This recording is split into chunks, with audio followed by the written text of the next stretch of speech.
Thank you, and welcome back to the Patriots 300 Level Podcast. My name is Eric, and I'm joined by my co-host Kevin. Welcome back for our 90th episode, where we'll be recapping another Patriots opening day loss, this time to the Las Vegas Raiders, and previewing their upcoming game versus the Miami Dolphins. Make sure to follow us on Twitter/X and Instagram at Pats 300 Level Pod for up-to-the-minute updates and commentary on news of the day. Kevin, you were at opening day this year once again. This is a game where we talked about that we had a feeling it was going to be a close game. New regime with the coaching staff, some new players, turnover, learning a new scheme as well, and playing a team that was very similar to yours with the Las Vegas Raiders. We knew it was going to be tight. There was going to be some rust, some uneasiness in the beginning. What was just your overall thoughts? I know you and I both predicted the Patriots to win, but we also said we wouldn't be shocked if they lost, and they lost 20 to 13. What was just some overall takeaways you had from the game? Yep. Although last year we actually discussed a opening day victory, We did. um, so not like every year we're doing one. Although it's Yeah. been every single home opener, right? Yes. That has been a loss. So yeah, I thought what they looked like um, was kind of what we thought, but not really. I think it was a little bit more eye opening where.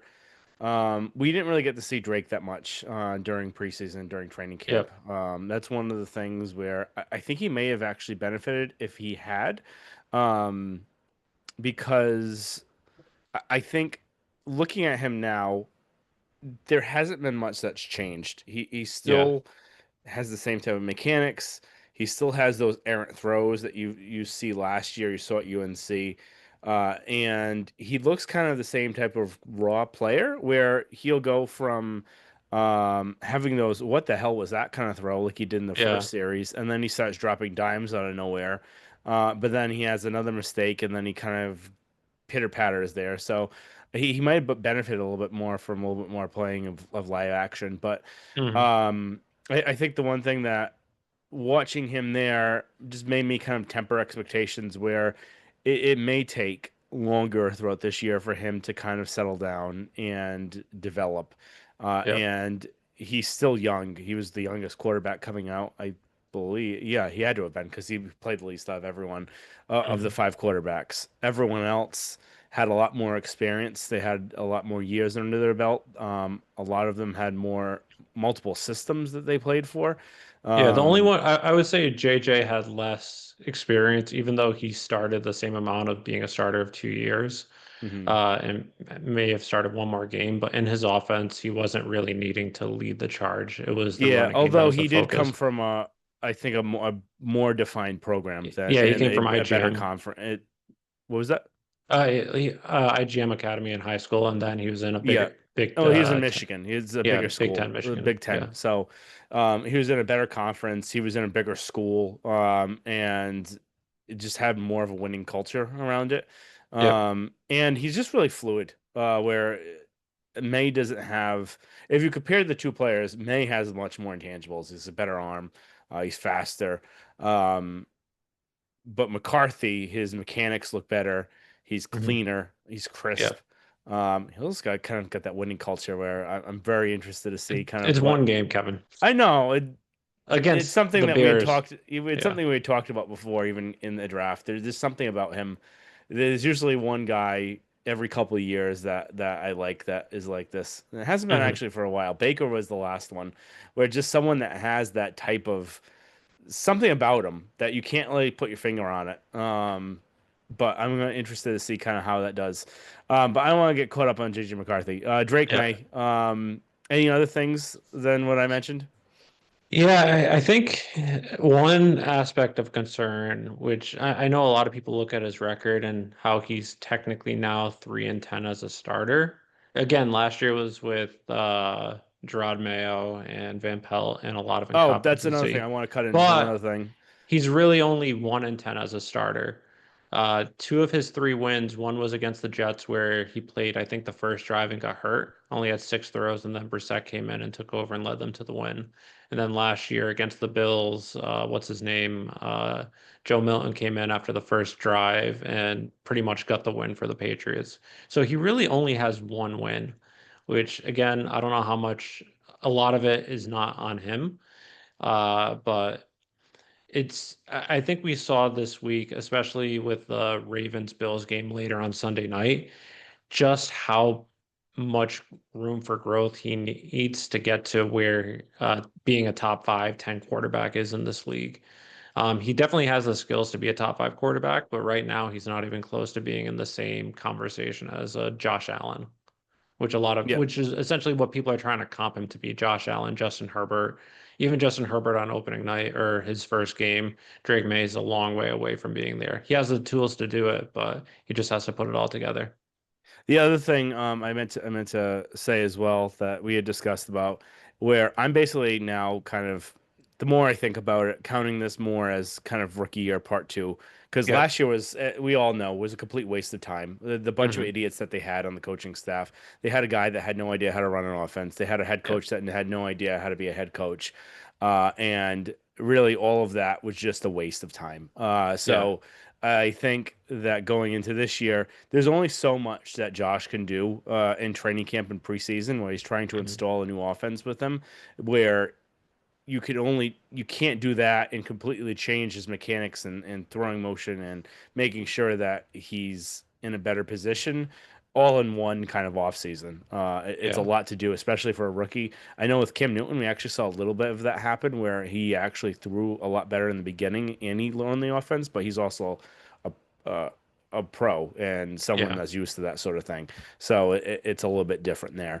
Um, that Yeah. said, I'm hoping that kind of going into throughout the season, we do see development with those mechanics and Hmm. we see less of these errant throws Hmm.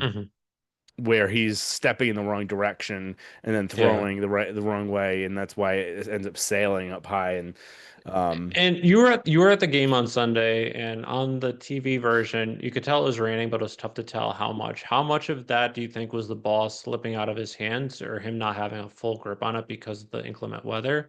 Also, him possibly not having as much experience with inclement weather being in North Carolina, versus him also maybe even just him being excited because it's the first game and it's more like adrenaline and jitters. I think it's more that because we've seen it now multiple times when it's not just the weather, where Yeah. the beginning of the game is where he looks like this, Hmm. and that the throw in the beginning of the game where he overthrows, I Yeah. can't remember who it was. I think it was Douglas, On the third um, down. on the third down, where it was way over his head. His foot was in the wrong direction on that throw, Yeah. so it's not the him. He mentioned about the weather slipping out of his hand. It might have been a little bit of that, but Yeah. he's also not throwing it the right way for it to actually happen. So Mhm. um, that just needs to get cleaned up. That Yeah. just can't keep happening. Yeah, overall, his stats on the day, 30 for 46, 287 yards, one touchdown, one interception. I think those stats are very misleading versus what we actually saw from him. Is like if you just looked at the box score without watching the game, you would think he had a pretty good game, but he didn't really. But also for It this was kind team, of a tale of three games where you said the beginning wasn't great, yep, then he started playing really well, and then once the interception happened, I don't know yep, what happened. He just fell off a cliff there, and yeah, then it seemed like they lost kind of faith in him and started being a little bit more cautious with the play calling. yeah. Um, so But also, if you're asking him to drop back 53 times in a mm-hmm. game, especially the first game of the year, that's not where he is right now in his development. That's not Mm-hmm. where you would expect success. And I know some fans are worried that he's already a bust or whatever, but just some caution or room for hope is Josh Allen, who I think everyone would say is a top 3 quarterback in the NFL. He was not good until halfway through his third year. And that's when it started to click. And he started getting pretty good. And then year four is when he just completely went off. Drake May is in a similar situation coming out of college as Josh Allen was. Again, he's not as big as Josh Allen, but has a lot of similar tools. And I think he is Uh, also looks better now than Josh did then. Not saying he's going to be oh any yeah, better than 100%. Josh. Like Yeah, Josh looked really bad. he did. That's He why looked some like people were thinking unplayable. Stidham was going to be a better quarterback than Josh Allen. But there were definitely flashes though too. So I don't want to get all Yeah. negative here. You Yep. could see, and I kind of want to move on from him so because we're already running with time. But you could definitely see the flashes where this offense is going to go, which made Yep. me helpful. And again, the first game of the year is really tough to kind of judge just because it's so um early on where we know that preseason and training camp they can't do everything that they can before, and usually the first 4 games of the year is kind of where it's like an extension of preseason training camp.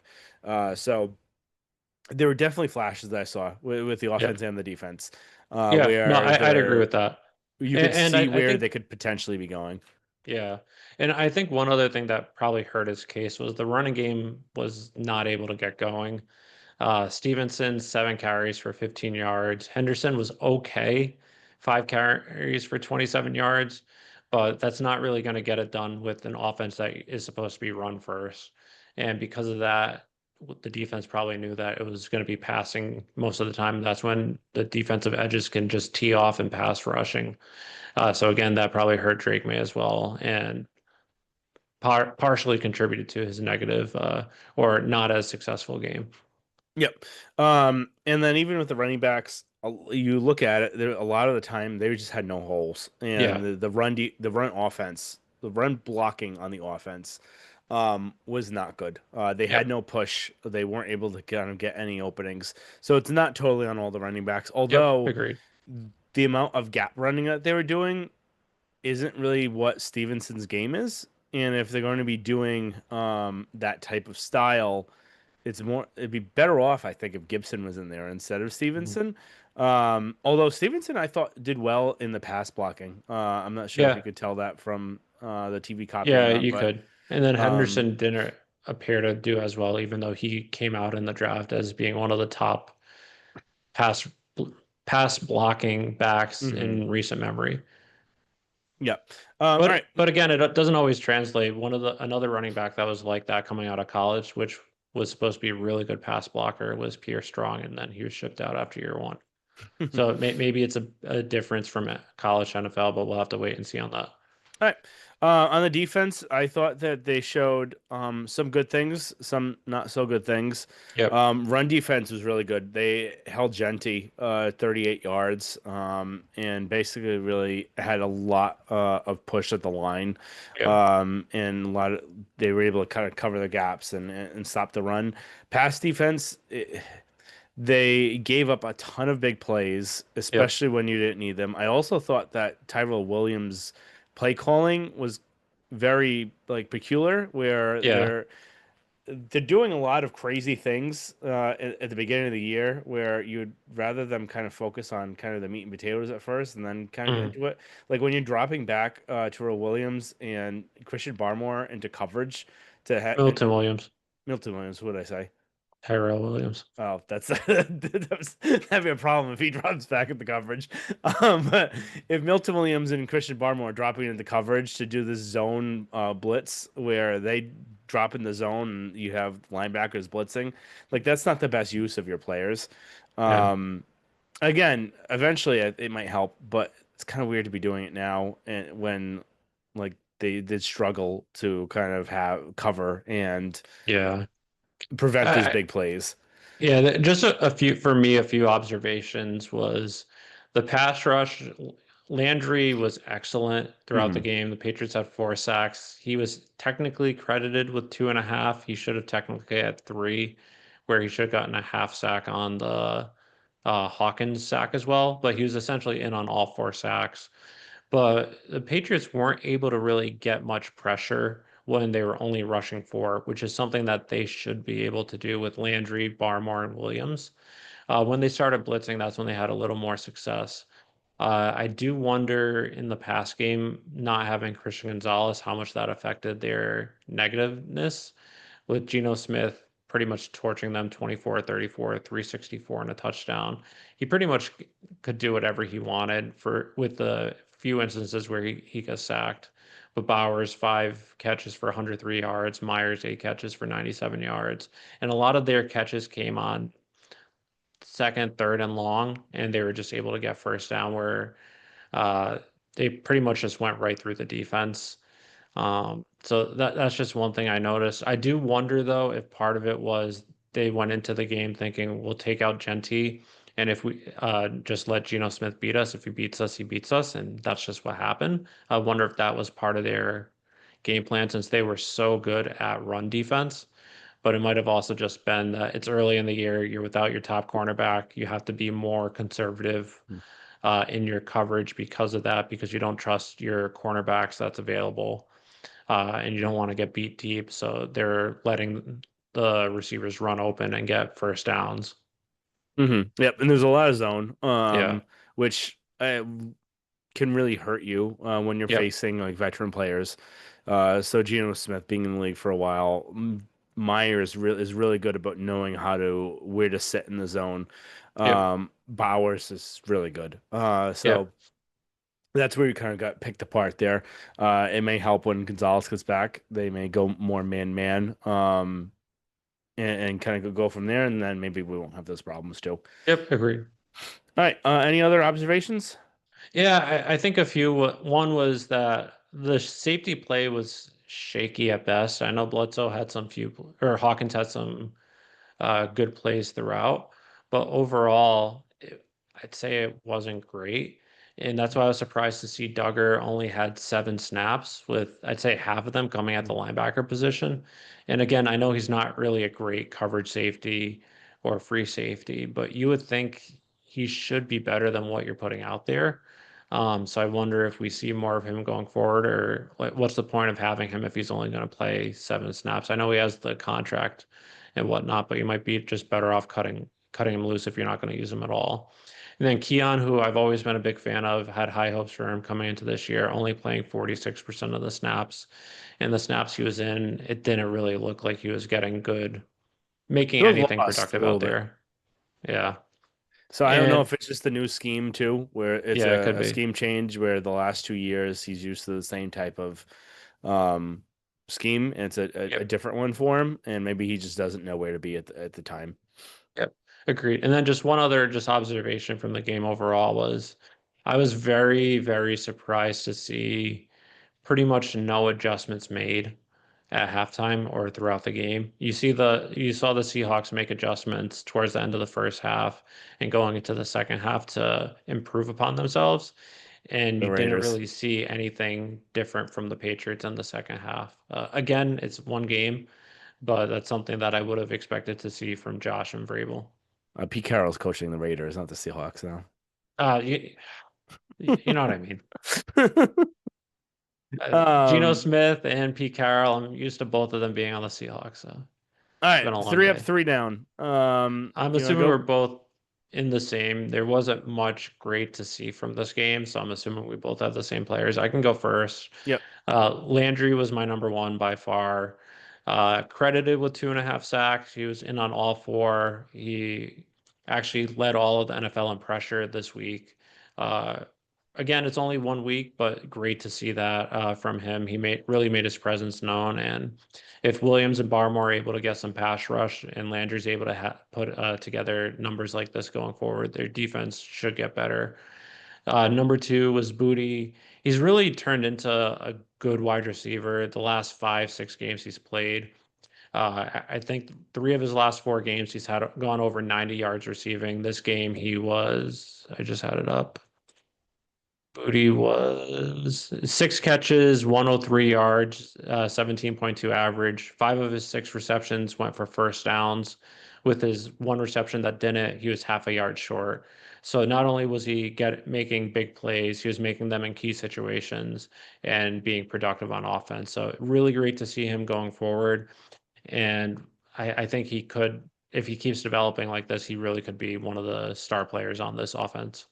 And then my number three was Milton Williams. I believe he was credited with 7 pressures. Uh, he really made his presence known on the defensive side. Again, they only had 4 sacks overall, and it didn't seem like Gino was getting pressured too much. But when he was, Williams was making his presence known. And hopefully it can just get better as the season goes on, and then Barmore is able to get better too. But that's who I had. Yeah, I had the exact same order. I know with Assman, I was just looking back to see who had him as offensive player of the year because I That know that was one me. of us did. I think I had mentioned previously on that episode that I thought he was going to be a sneaky good player that year, and then you brought up he was going to be offensive player of the year. So, Yeah. no, I For surprise. the I think Patriots. for us. Oh yeah, for us. Yeah, If you didn't watch Patriot. this last week, that was my prediction was he was going to be the Patriots offensive player of the year, not Yeah, the not the NFL NFL. offensive player. But that would All be right. nice. Yeah. Three down. I'll give mine. I have Hawkins. I thought he was terrible. Yeah. Even he had an interception, but that wasn't really fully on him. Drake May, he just needs to be better. If the Patriots are going to do anything, he has to be carrying the team.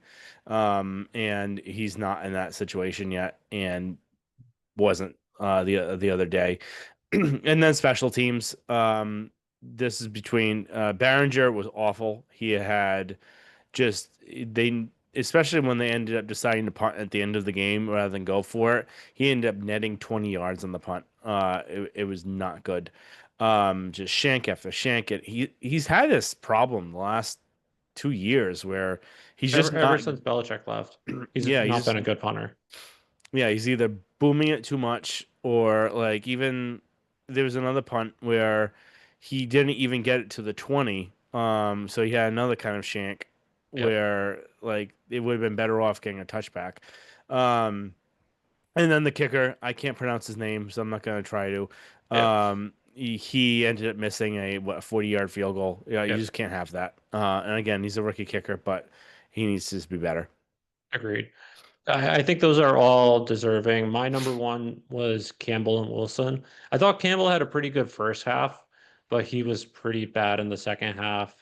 Holding penalty, allowed a sack and fumble, allowed some pressures, and then Wilson was pretty bad as well. I believe he allowed 7 pressures, which just you can't do if you're a starting offensive lineman. I know they're both rookies; it's their first game, but I you have wouldn't to put the get. fumble on him. I put that more on the bad chip block by Stevenson, Yeah, where but he didn't do much.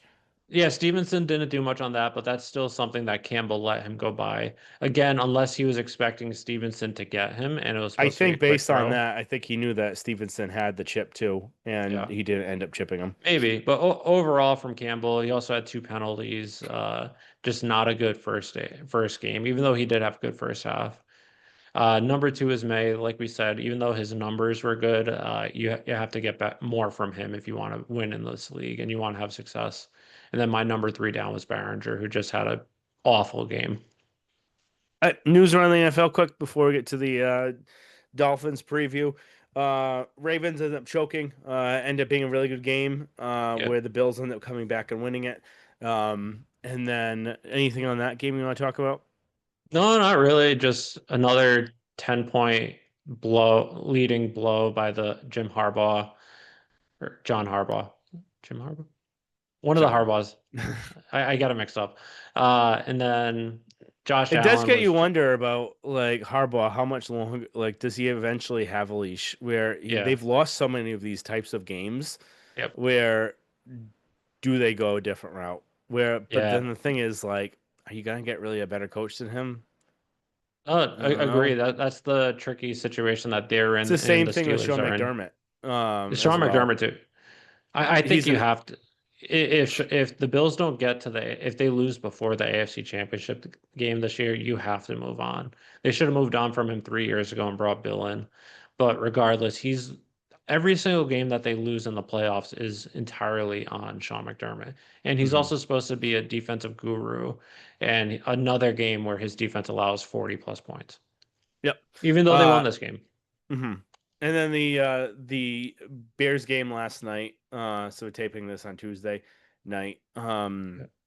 It was a kind of a tale of two halves where if you look at the first half, people are saying, "Oh, Caleb Williams good, Ben Johnson and JJ McCarthy look like dog shit." And then after McCarthy's interception, he ends up just turning it on, and he Yeah. goes, I forget what the stat line was, but I think it was like 10 for 11 with 100 something yards.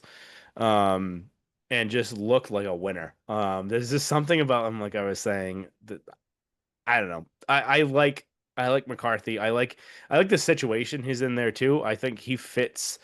He's a really good fit for the Viking system there. And I think he will do well there. It'll be interesting to see how it goes on the rest of the year. But I also think another thing kind of coming out of this game is that one, like Ben Johnson kind of choking away, especially at the end too, where he made a really bad coaching decision where he told his kicker to kick it kind of out of the end zone, where you take the sure thing there, you kick it out of bounds, so that way, right now, a touchback gets the ball on the 35-yard line, out of bounds gets on the 40. Those 5 yards aren't going to matter where you have to stop them on that first drive, that first kind of set of downs.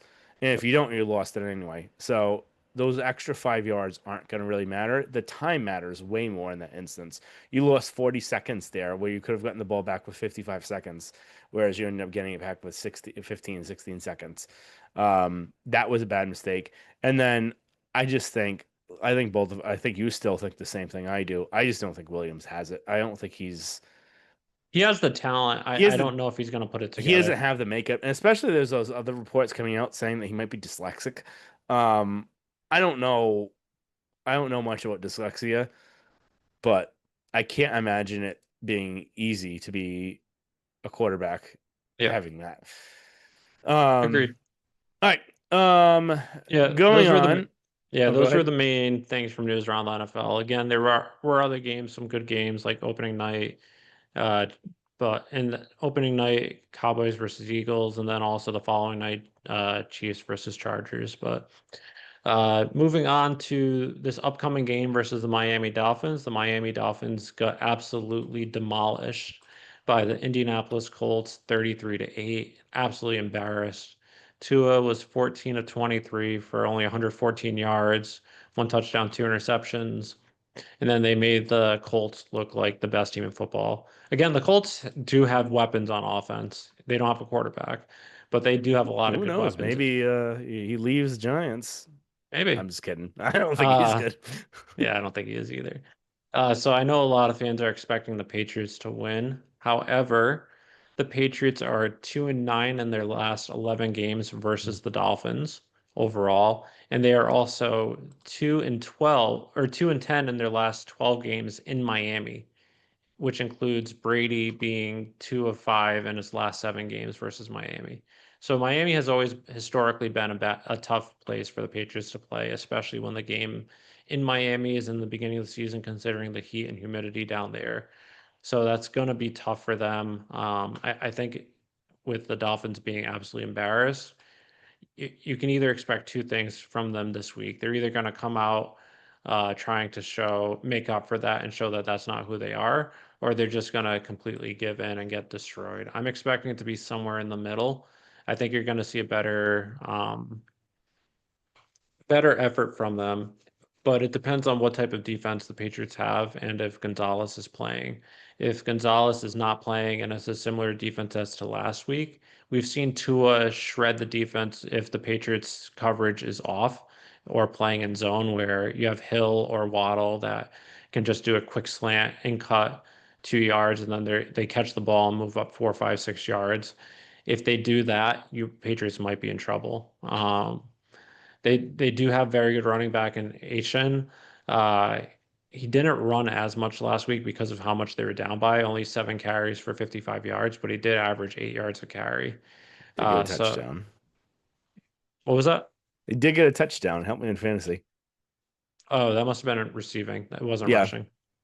Um, So it depends entirely on what type of defense they're playing. If they're able to get pass rush, they'll have some success, but it's tough to get a pass rush on Tua if you're playing zone and off in coverage because he can just do a quick slant in and out and get the ball out before the pass rush even gets there. So they'll have their work cut out for them if their pass defense is like it was against the Raiders, but I almost said Seattle again. So it's going to be interesting. I think Mike McDaniel's, their head coach, is not a good head coach. I think he's going to be gone after this year. I think Greer is going to be gone. But I wouldn't be shocked if the Dolphins do win this game, even though, in my opinion, the Patriots are a better team. Yeah, I don't think I have much to add. I think another thing too, like Xavier Howard said, who used to play for the Dolphins, saying that they knew exactly how to stop Tua. They just flooded the middle of the field and then took away his first read, and then he's like a lost child out there. So that's what the Patriots need to do. They need to take away the short stuff. We know his arm isn't great, and then kind of go from there. I am concerned about it being the second week of the year. The Patriots haven't done well, and it's really tough to go down there Yeah. in that heat. Um, so I think it's going to be definitely a challenge for them in this game. Yeah. And I think it's going to depend a lot on if Gonzalez is back. Whenever he's played against the Dolphins, he's really helped shut down Tyreek Hill. And if you take out Hill, you pretty much just have to worry about Waddle, especially now that Jonu's gone. So you just have to hope that either Alex Austin or Carlton Davis or someone else is able to take out Waddle, and the Dolphins don't have as much free release, especially if those are two of his top targets and you're able to take him out and he has to start looking at second, third option. But we'll have to wait and see. One other quick note is Dolphins offensive line have had some injuries, so they actually signed Cole Strange off the Browns practice squad. So we might see some Cole Strange on the offensive line for the Dolphins this week. So that'll be interesting to see how he does going up against Barmore and Williams. All right. So predictions: Dolphins are favored by -1.5. Over under is 43.5. What do you got? I have the Patriots sneaking out a win 24-20.